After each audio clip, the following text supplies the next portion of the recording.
All right.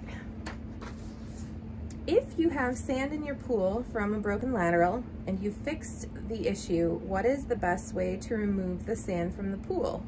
I was thinking this is an appropriate time to vacuum on waste. I wasn't sure if I could just vacuum up the old sand and if it would get retrapped in the filter or if it would be a problem. How would you do that?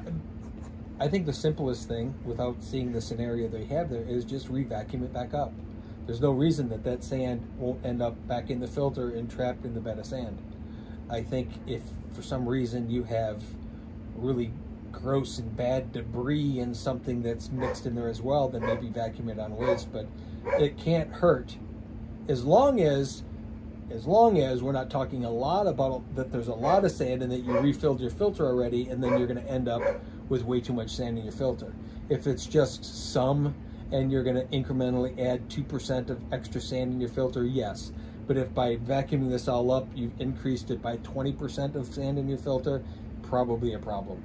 Well, this was a follow-up to that question then from a different person saying my sand was too heavy to vacuum, but at the shallow end where the sand collected, I dive down with a dustpan and brush and I bring it to the surface.